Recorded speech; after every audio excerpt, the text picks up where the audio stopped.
There has been a lot of controversy around the Delhi police's probe into the Northeast Delhi riots that took place in February this year. The latest uproar, of course, has been with the arrest of activist Umar Khalid, who has been charged under the UAPA.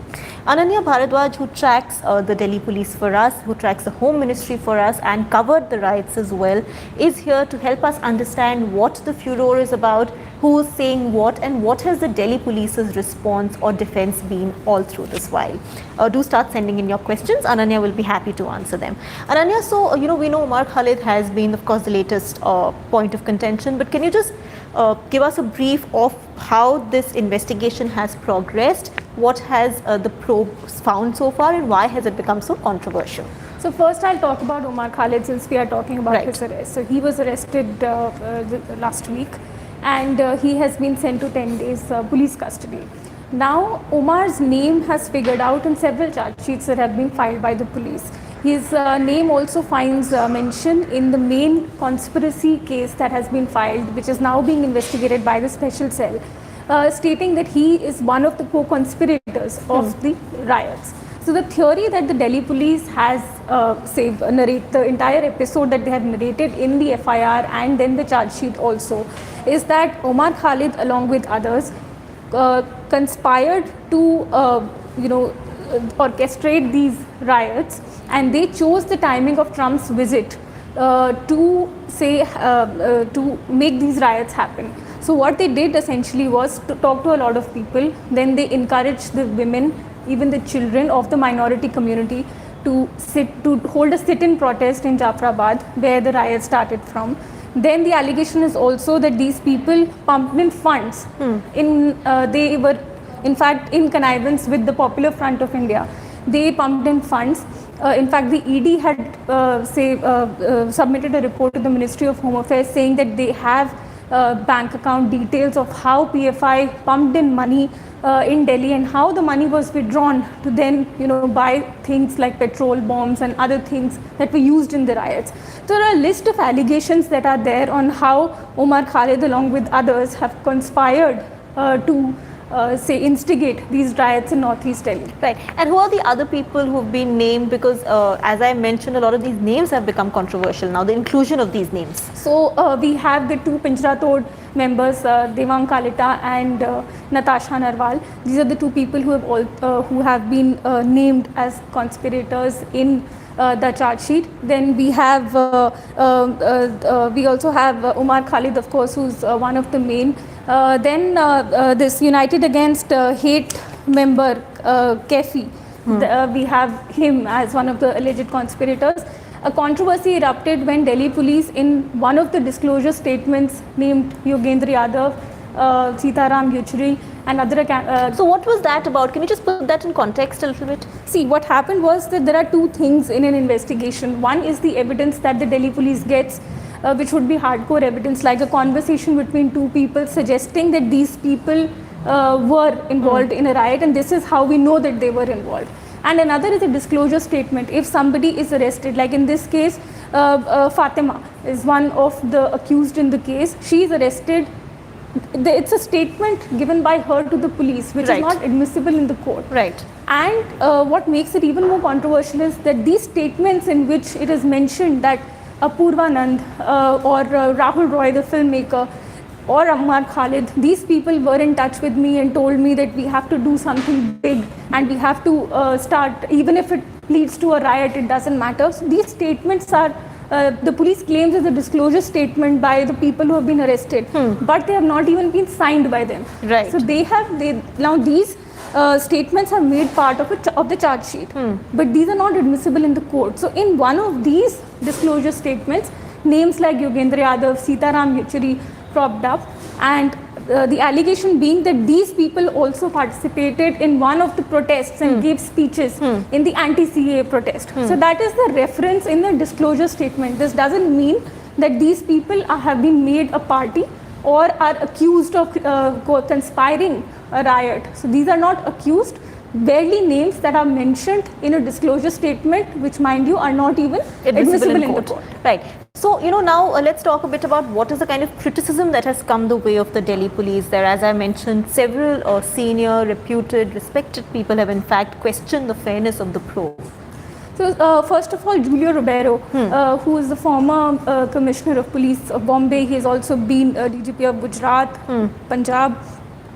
He first wrote a letter to the Commissioner of Police, S.N. Srivastav, saying that what he feels is that the investigation is tilting on one side, and basing the investigation or evidence on disclosure statements is not something which is fair in an investigation. So if you have hardcore evidence, then you put that forth while seeking a remand in court or while arresting someone. Arresting someone or taking action just merely on a disclosure statement is not something that the police should do. So that was one. And secondly, what he pointed out was that what he feels is that the the people who were actually fighting against or raising their voice against the Citizenship Amendment Act are being sidelined, and the people who were for it and also made statements like Kapil Sharma, Anurag Thakur are being let off. So no action is being taken on that side, while some of these people who were speaking against the government vociferously are being cornered. So that was the allegation.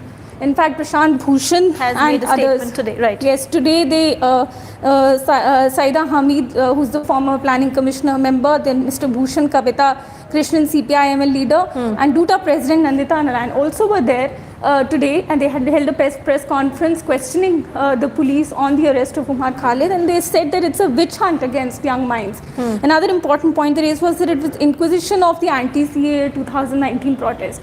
So in fact, they also have been raising these questions on why people who stood against the government questioning the CAA were cornered, sidelined, and it's a way to crush dissent. All right. Now, this is one side of the argument. What has been the Delhi Police's version or the Home Ministry's version? Why? What is the kind of defense they are putting up to these allegations? So, Ruhi, Delhi Police has always maintained. In fact, S.N. Srivastav then gave a reply to Mr. Julio Ribeiro, saying that Delhi Police has been very fair in its investigation. They have registered about 751 FIRs in this entire Northeast Delhi riots, out of which half of the FIRs actually are registered on the complaints of the Muslim minority community. So he's saying that in fact even the number of arrests are also balanced. It is not that more number of Muslims are arrested in comparison to more number of Hindus. So he has said that whatever information is there in public knowledge right now is not complete. So to say that the investigation is tilted towards one side, or to say that Delhi Police is not fair, is not something that they should be accused of. In fact, he said that we all should be waiting for the police to present the evidence in court and then let the court decide. So, in fact, if the Delhi Police have been maintaining that this was an entire conspiracy, as I mentioned, by these people, Umar Khalid, Pinjra Tod Group, United Against Hate, to hold these Northeast Delhi riots, to instigate the Northeast Delhi riots. And in fact, they said that this was because the protest happening in Nizamuddin or the protest happening elsewhere, Shaheen Bagh, were losing grip. And that is what they thought, that it should not happen, and they should start making these small Shaheen Baghs in various parts of Delhi. So that's the allegation that the Delhi police That is the allegation, and they claim that they have enough sufficient proof to prove that in the court. All right, okay. So Ved Amrev has a question. The critics of the probe are mum about Tahir Hussain, while the police is mum about BJP Neta's speeches.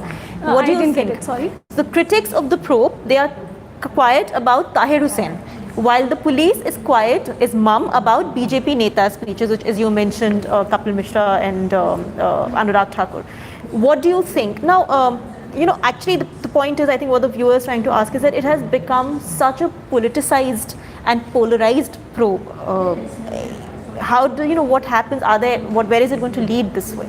But Ruhi, I don't think we should be very much bothered about who is condemning what. Ultimately, the facts is what matters, and the fact is that Tahir Hussain has been booked.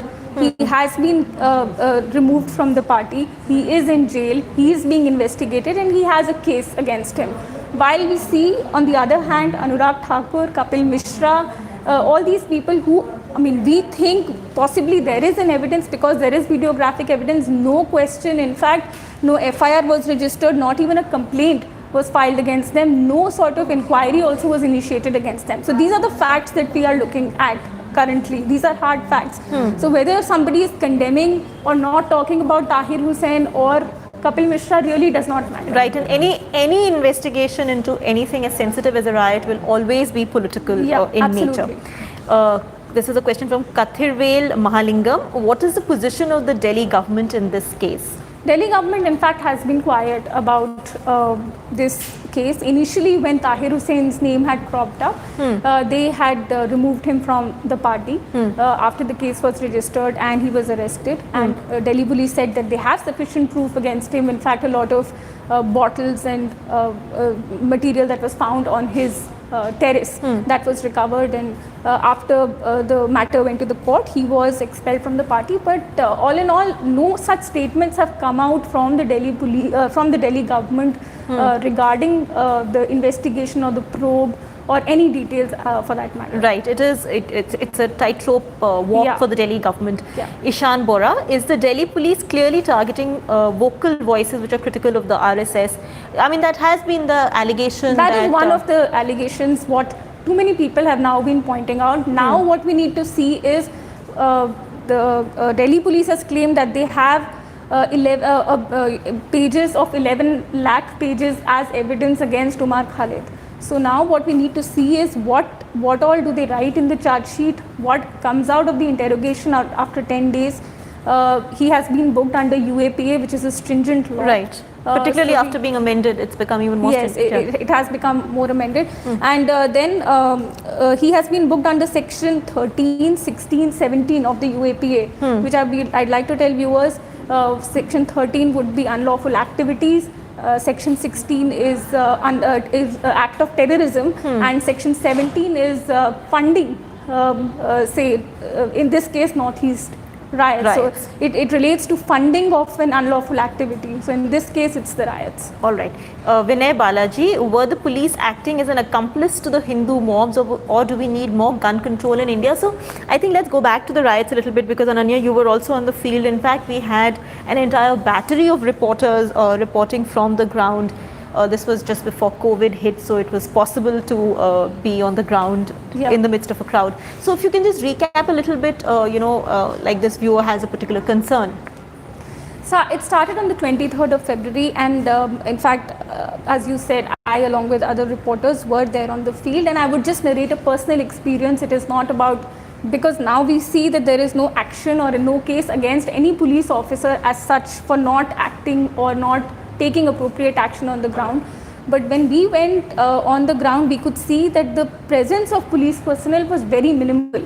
In fact, the crowd was running havoc on the streets. There were like 60 to 70 people in groups scattered across Northeast Delhi, burning vehicles in the middle of the road. And from what I witnessed was that one group was actually pulling down a wall of a Muslim graveyard, and a policeman who was standing right there just as a bystander, because he obviously could not control a mob of 100 people because they were all armed, and he was just standing there. So in fact, I approached him and I told him, this is what is happening in front of you, and he said, you should leave from here. So clearly they were outnumbered, number one.